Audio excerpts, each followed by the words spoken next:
Di balik setiap sudut gelap, ada cerita yang menunggu untuk diceritakan. Bersiaplah untuk teror yang tak terduga. Kisah-kisah horor ini bukan hanya cerita, tapi pengalaman yang akan menghantui pikiranmu. Di tempat ini, suara-suara bisikan akan menjadi teman tidurmu. Selamat datang di Story Horor. Sebelum ke ceritanya, saya mohon dukungannya dengan cara like, komen, dan subscribe biar channel ini terus berkembang.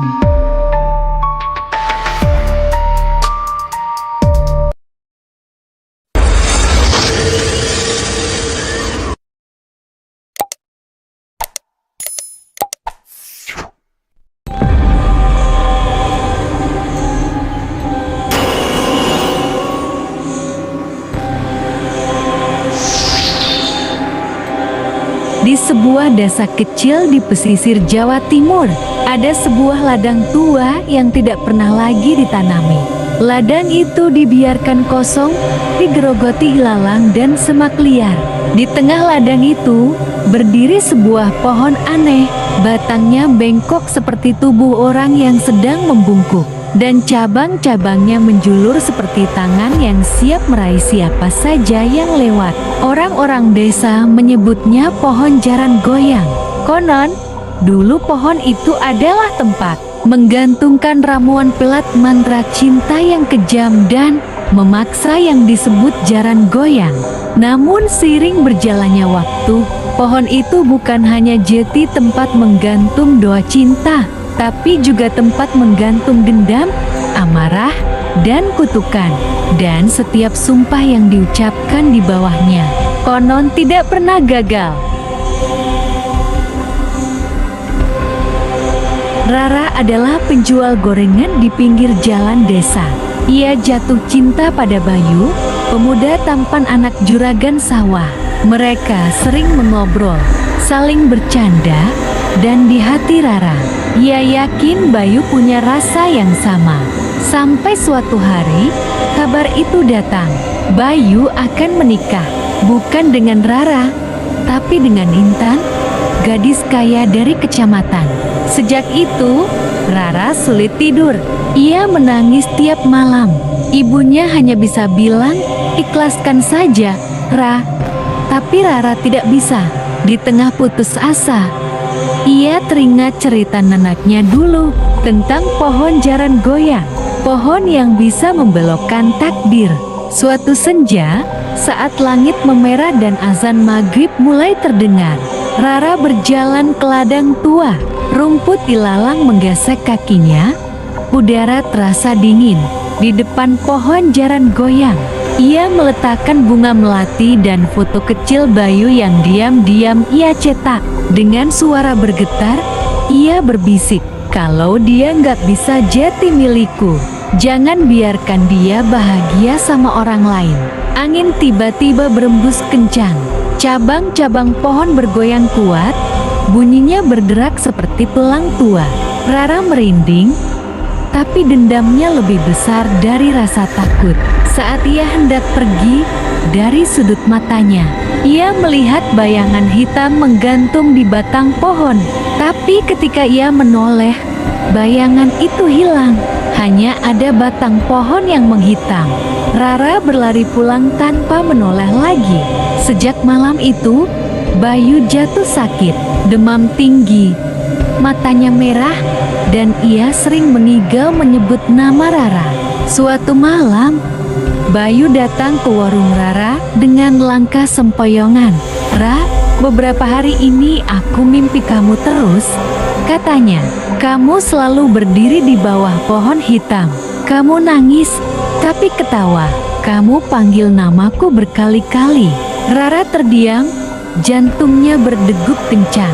"Aku nggak bisa berhenti mikirin kamu," lanjut Bayu.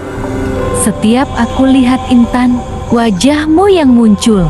Rara tahu sesuatu telah terjadi. Pohon itu benar-benar menjawab. Tapi tatapan Bayu bukan tatapan orang jatuh cinta. Matanya kosong, seperti ada sesuatu yang memegangnya dari belakang. Malam-malam berikutnya, Bayu sering kejang tiba-tiba. Ia menjerit menyebut nama Rara. Lalu dia menatap satu titik di udara, seolah melihat sesuatu yang tak terlihat orang lain. Rara pun mulai diganggu mimpi. Ia selalu berada di ladang, di depan pohon jaran goyang. Di salah satu cabang, tergantung sosok perempuan berambut panjang, wajah tertutup. Perempuan itu perlahan menoleh, lehernya berderak. Dan dari balik rambut tampak senyum lebar yang mengerikan. Suara seraknya berbisik, "Bukan soal cinta, Rara. Ini soal ganti rugi." Rara terbangun setiap kali dengan nafas tersengal, dan aroma melati menyengat di kamar. Padahal tidak ada bunga sama sekali. Suatu hari, seorang nenek tua datang membeli gorengan. Ia menatap Rara lama, lalu berkata pelan, "Kamu cucunya Bu Sarmi?" "Ya, nenekmu dulu yang sering bersihin pohon itu." Rara terkejut. Nenek tahu tentang pohon jaran goyang. Nenek itu mengangguk. "Dulu, pohon itu tempat orang minta keadilan, bukan pelet. Tapi makin lama, orang datang bawa dendam, minta orang lain menderita. Tanah di situ sudah kenyang dengan air mata dan darah.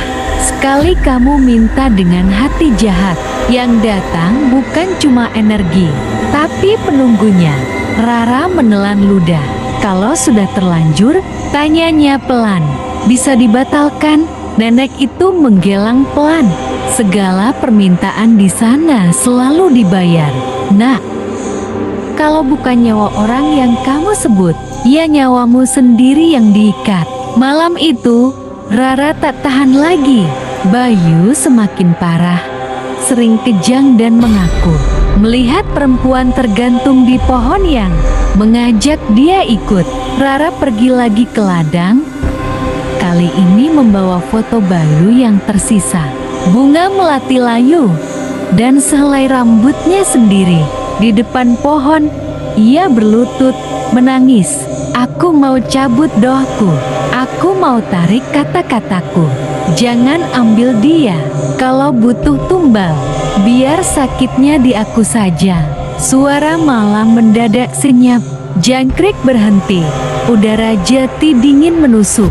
Di belakangnya, terdengar langkah pelan. Rara membeku. "Rara." Suara perempuan itu. Suara yang sama seperti di mimpinya. Pelan-pelan, Rara menoleh. Di sana berdiri sosok perempuan berambut panjang. Wajah tertutup, leher miring tidak wajar, pakaiannya lusuh, kaki telanjang kotor oleh tanah. "Aku yang dulu-duluan diminta digantung di sini," katanya pelan. "Demi cinta orang lain, sama seperti kamu." Dia mendekat, napasnya dingin di wajah Rara. "Kamu datang lagi. Kamu mengaku salah. Tidak banyak yang seberani itu." Rara terisak. "Tolong lepaskan dia. Jangan ganggu Bayu lagi. Biarkan semuanya berhenti." Perempuan itu tersenyum tipis. "Baik, tumbal yang hampir jati, aku lepaskan. Tapi pohon ini tetap butuh ikatan baru." Rara menggigit bibirnya. "Aku sudah bilang, biar diaku saja." Sosok itu menyentuh pergelangan tangan Rara.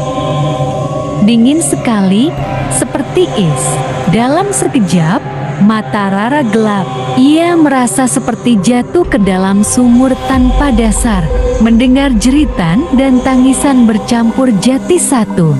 Pagi harinya, warga menemukan Rara pingsan di bawah pohon. Ia masih hidup. Mereka membawanya pulang. Bayu, di saat yang sama, tiba-tiba sembuh. Demamnya hilang. Kejangnya berhenti. Ia seperti lupa semuanya.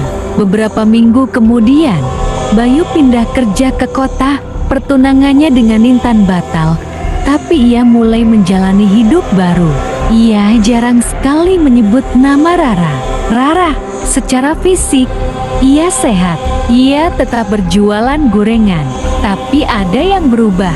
Kadang, ia terlihat duduk menatap ladang lama sekali. Kadang, ia memegang leher atau pergelangan tangannya sambil meringis. Jika diperhatikan, di pergelangan tangannya ada bekas garis tipis melingkar, seperti bekas jeratan tali yang mulai terlihat jelas. Suatu malam, nenek tua itu datang lagi. "Kamu baik-baik saja, Nak?" tanya nenek pelan. Rara tersenyum kecil. "Bayu sudah nggak diganggu lagi, Nak. Berarti perjanjiannya berhasil. Dan kamu?" Rara diam sejenak. Lalu ia menatap ke arah ladang dari jendela. "Setiap malam, aku dengar ada yang manggil namaku dari arah pohon," katanya pelan. "Kadang aku mimpi salah satu cabangnya kosong, seperti lagi nunggu sesuatu." Ia menatap nenek itu, matanya sendu. "Mungkin suatu hari aku bakal datang sendiri, bukan karena dipaksa, tapi karena ikatannya sudah ada di sini." Ia mengangkat pergelangan tangannya yang ada bekas jeratan. Nenek itu hanya bisa menunduk, beristighfar pelan.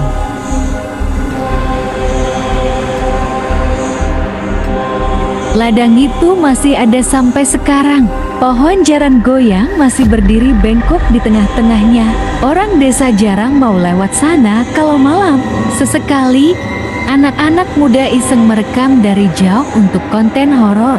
Di salah satu rekaman, kalau diperbesar, tampak seorang gadis berdiri di tepi ladang, menatap pohon tanpa bergerak.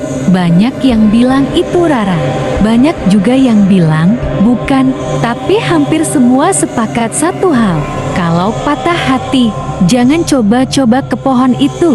Soalnya, yang datang belum tentu cuma rasa cinta. Kadang, yang datang justru sesuatu yang siap menagih tumbal. Sekian cerita horor kali ini. Terima kasih sudah nonton cerita ini sampai selesai. Dan sampai jumpa di cerita horor berikutnya.